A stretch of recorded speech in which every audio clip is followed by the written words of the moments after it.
I came home from college. My key did not work. A stranger was living in my house.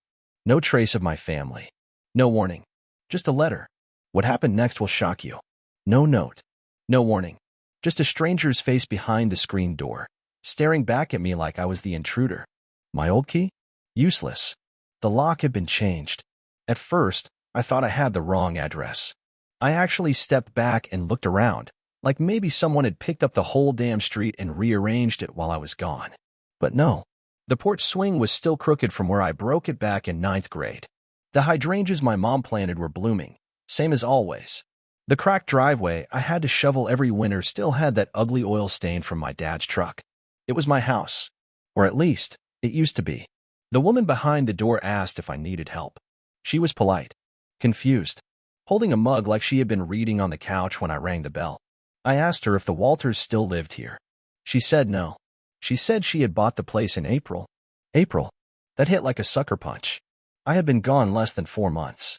I was finishing my final semester out in Ohio, counting down the days until I could come back home, take a breath, and figure out my next steps. This house, my room, my stuff, was supposed to be the one solid thing waiting for me. I never even imagined it could just disappear. I walked off the porch before she could say anything else. I could not trust myself to speak. Instead, I drove around the block twice, parked in the next cul-de-sac, and just sat there with the engine off. Hands on the wheel. Heart in my throat. I pulled out my phone and called my mom. Straight to voicemail. Same with my dad. I even tried my sister, hoping maybe this was some kind of mix-up. No answer. Just silence. That silence? It was not new. My family and I had not been close since I left for college. I was the first to go, and not the one they had been betting on. My dad always said college was a waste unless it was for something real, like accounting or engineering. Me getting a degree in creative media was the punchline to every Thanksgiving joke. But this, selling our home behind my back? This felt like something else entirely. I had questions. I had anger.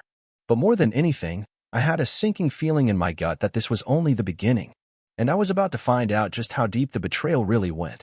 I drove to my cousin Jenna's place, hoping someone still remembered who I was. She lived about 20 minutes away, in one of those newer neighborhoods with the mailbox clusters and tiny backyards. I had not seen her in almost a year, not since Christmas when she quietly slipped me $100 and said, "Just in case you ever need a way out." Back then, I laughed it off. Now I was standing on her porch with a backpack and a heart full of questions I did not know how to ask. She opened the door in sweats and a messy bun, her baby on one hip and a tired smile on her face. That smile disappeared when she saw mine. "What happened?" she asked. I told her I needed to talk. She stepped aside without another word. I sat at her kitchen table while her toddler threw cereal at the dog. She poured me coffee and waited. I started slow, told her I had come home early for summer, had plans to help out around the house, maybe apply for internships nearby. Then I dropped it. "Someone else lives there now." Jenna froze mid-stir. "Wait, what do you mean lives there?" "I mean my key doesn't work. The mailbox has a new name.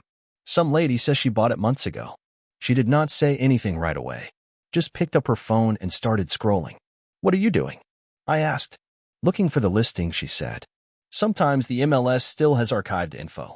Sure enough, there it was, charming 4-bedroom family home in established neighborhood. Sold, April 11th. The name listed as seller? D. Walters. My mom. My mother sold the house. Not my dad.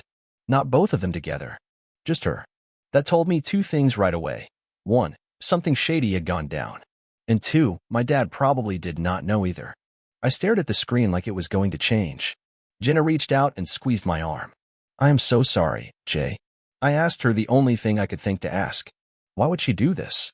She gave me that look, half sympathy, half guilt, like she knew something she did not want to say out loud. Then she got up and rummaged through a drawer. When she came back, she handed me a folded letter. My name was on the front. "Jason, your mom dropped this off 3 weeks ago," Jenna said. "Said to give it to you if you ever showed up." My chest tightened as I opened it. Inside was a typed note. Cold. Formal. Like a breakup email from a landlord. She said the house had become too much to manage. That she needed a fresh start. That she assumed I would not be coming back permanently, and that no personal items of value remained. No apology. No forwarding address. No contact info for my dad. Just a line about pursuing a new chapter. And at the bottom, in bold. Do not try to find us. I felt like the ground had been pulled out from under me, but I was not going to let it in like that. I wanted answers, and someone was going to give them to me. I found my dad, by accident, and that was the first real crack in the whole story. I was walking out of a gas station 2 days later, barely functioning after a night of no sleep on Jenna's couch, when I saw him. Just like that. Standing at pump 7 in a flannel shirt and jeans, fiddling with the card reader like he had not vanished from my life without a word. My dad, Dennis Walters, a man who once grounded me for 3 weeks for sneaking in past curfew, and now had apparently just disappeared into thin air while my life got turned upside down. I froze, keys in hand. Part of me wanted to run up and hug him. Another part wanted to scream. Instead, I just walked over. Calm. Slow. When he finally looked up and saw me, he dropped the nozzle. Jason, he said, like I was a ghost. I said, you want to tell me why someone else is living in our house? His face changed. Not surprise. Not shock. Guilt. Pure and obvious guilt. We ended up sitting in his pickup out back behind the station, windows rolled down, both of us nursing Gatorades like we were trying to pretend this was a normal father-son catch-up. He told me everything, or at least the version he was willing to say. I watched his hands the whole time, still calloused, still twitching like he wanted to fix something. But he never once looked me in the eye for more than a second. According to him, Mom had been talking for months about leaving. Something about needing space, wanting a quieter life, a smaller apartment, less chaos. She started handling the finances more aggressively around the time I left for school. Pressed him to sign some legal papers that she claimed were just to refinance the mortgage. Said it would lower the monthly payment. Said it was just paperwork. He signed. Then one day he came home, and the house was empty. Furniture gone. Utilities shut off. A real estate lockbox on the door. My mother had sold the house right out from under him. She had power of attorney, he said, something she got him to agree to just in case, back when she had surgery 2 years ago. She never revoked it. And somewhere along the way, she used it to authorize the sale without his direct approval. By the time I figured it out, he said, staring at the dashboard, the ink was already dry. I could not believe what I was hearing. She did not just ghost me. She ghosted him. Her own husband. He said he tried to fight it, but the legal costs were too high. The paperwork was technically valid. Her name was on the deed, and with his signature already in the system, she found a way around everything. He called it a loophole laced with betrayal. He was living out of his truck now, crashing in parking lots, trying to stay under the radar while sorting out what little he had left. The bank had frozen his joint accounts. She had taken almost everything. And then he said something that made my blood run cold. She told me you knew. Said you helped her clean the place out. That was when I knew. This was not just about money or downsizing or starting fresh. This was personal. And my mom had gone to extreme lengths to erase me. I went back to the house, this time with proof. I printed everything. The sale record. The archived listing. Even the power of attorney forms Dad had shown me. Jenna helped me pull the documents together, highlighting all the red flags. We built a folder thick enough to make a lawyer blink twice. I was not planning to sue, at least not yet. I just wanted to see it all for myself. To know I was not losing my mind. To know that this mess, this betrayal, was real. The new owner, her name was Mrs. Landry, was watering plants out front when I pulled up. This time I did not ring the bell. I stepped out slow, folder in hand, and raised a hand in peace. She looked wary. Ma'am, I said, steady as I could. I used to live here. I am not here to cause trouble. I just need to see something. One thing. Maybe it was the look on my face. Maybe she just saw someone who had lost more than a building. She nodded. 5 minutes, she said. That is all. The second I stepped through that door, my heart cracked.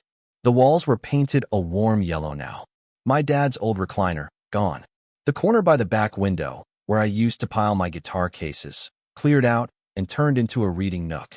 Nothing left of me. No pictures. No memories. Like we had never existed here. I asked if she still had any of the mail that might have come for the Walters.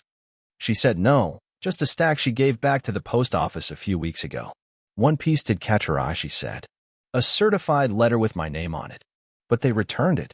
No forwarding address, she added. Struck me as odd.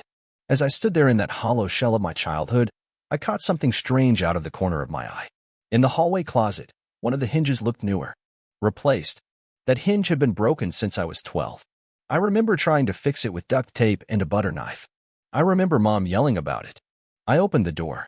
The closet was empty, but the floorboards? Not quite flush. I knelt down and lifted one loose plank. Underneath was a small cardboard box.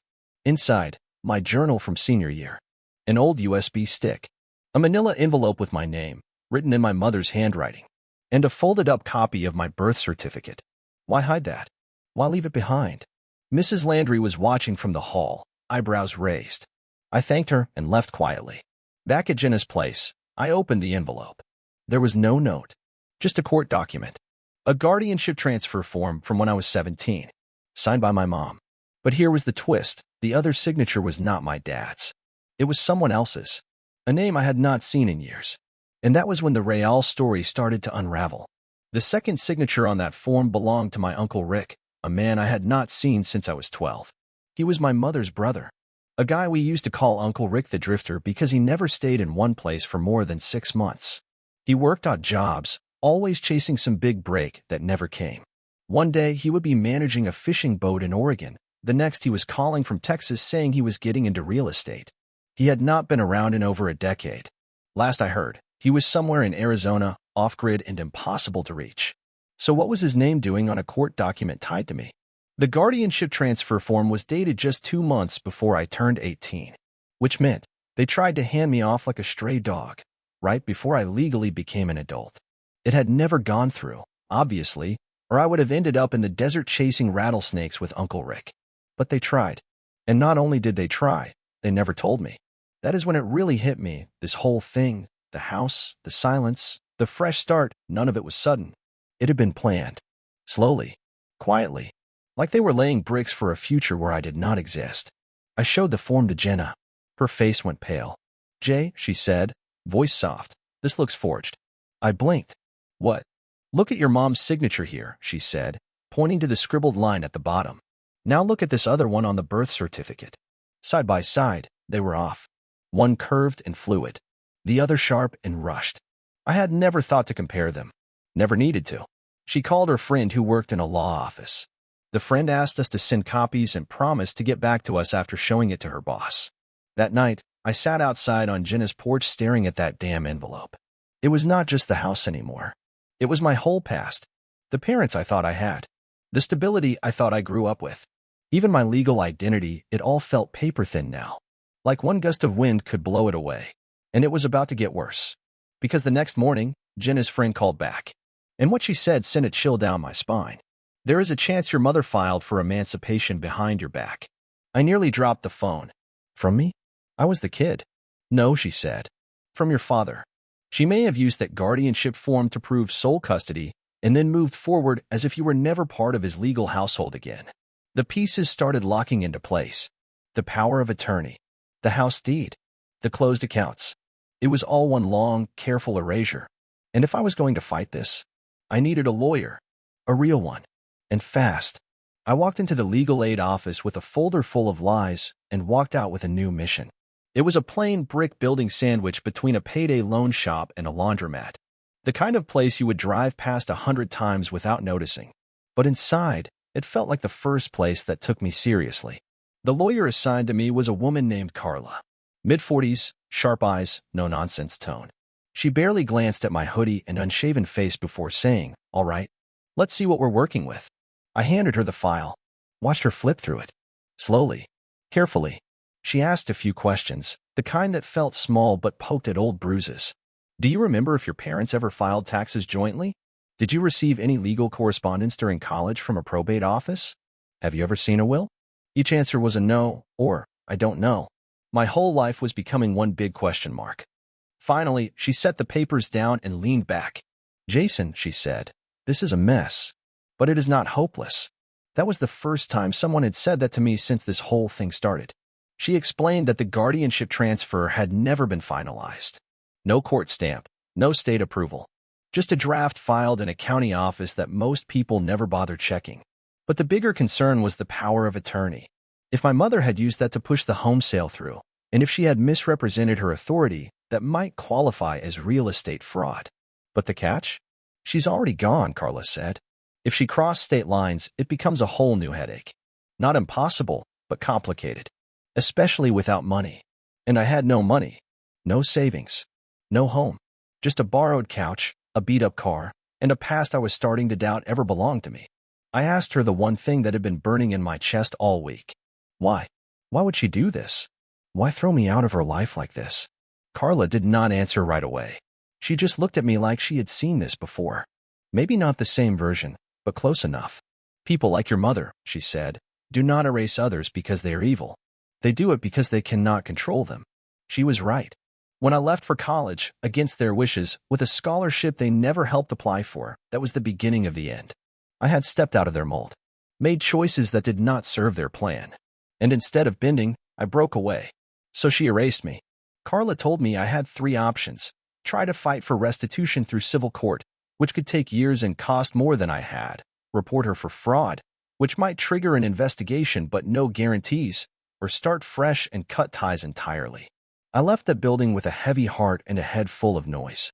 Part of me wanted to scorch the earth, make her pay, take back everything she stole. But another part, the tired part, the part that had been let down one too many times, just wanted to move on. I drove back to Jenna's in silence. And when I got there, she was waiting with a letter. No return address. Just my name. Inside was a single sheet of paper, written in handwriting I had not seen since high school. Jason, I did what I had to do. You will understand someday. That was it. That was the note she left to explain tearing my life apart. And that was the moment I knew I was done chasing her. I went looking for the truth anyway, not for her, but for me. I started digging through every corner of the past I could still reach. School records, old emails, bank statements. I even called my old high school counselor, Mrs. Ayres, hoping she might remember something, anything, that could explain how long this plan had been in motion. She did. Turns out, my mom came to the school during my senior year and requested to be the sole point of contact for all my college correspondence. Said my dad was dealing with health issues and that I needed stability. It was a lie, but it worked. She had every acceptance letter routed through her. She knew about my scholarships before I ever did. She cherry-picked which information reached me and which schools got replies. That was why I never heard back from 2 of the out-of-state colleges I had dreamed about. She had intercepted the entire thing. I was furious. But beneath that, I was gutted.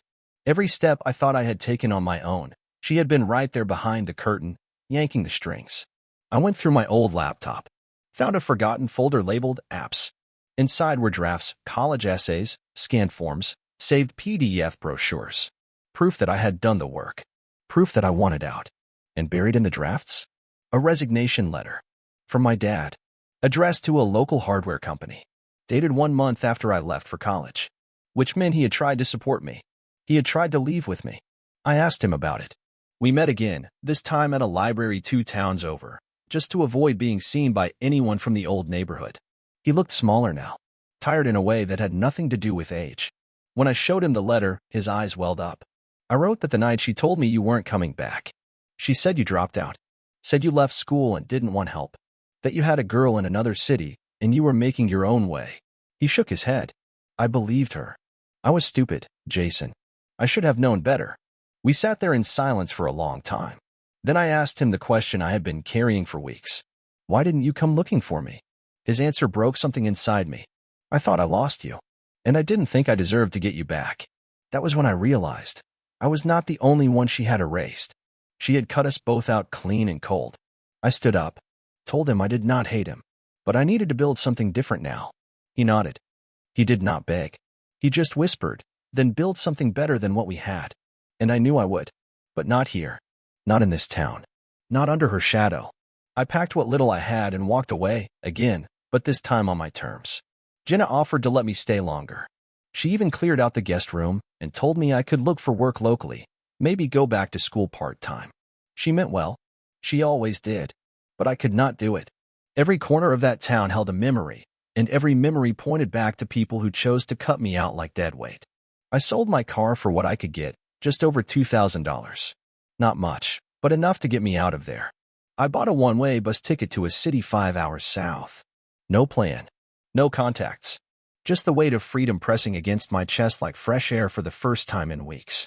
The ride down was quiet. No calls. No texts. My phone barely buzzed anymore, and honestly, that was a relief. I thought about burning all the documents, starting over with nothing.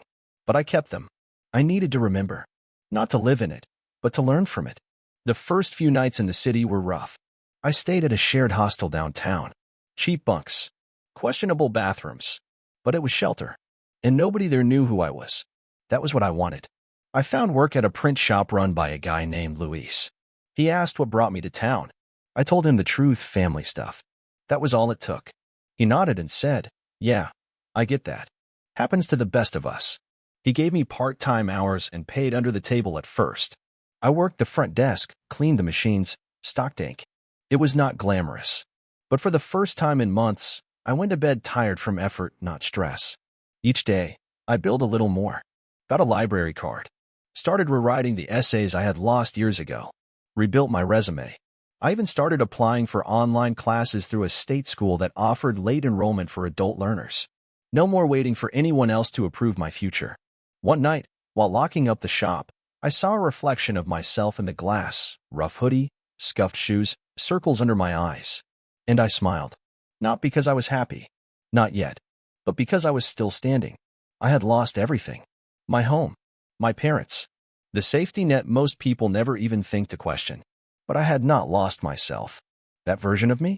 The one who used to daydream in his room about getting out, creating something real, doing something different? He was still in there. And now, finally, he had a chance to breathe. The past tried to claw its way back, but I did not let it. About 6 weeks into my new life, I got a letter. No return address. Just a postmark from my old town and a shaky version of my name scribbled across the front. I almost threw it away. But curiosity got the better of me. Inside was a handwritten note, just a few lines. It was from my mother. "Jason, I am sorry you had to find out the way you did. I thought I was doing what was best for everyone. You were always going to leave anyway. I just made it easier. If you want to talk," I left a number below. There was no apology. No ownership. Just more of the same. Her acting like the pain she caused was some favor wrapped in cold logic.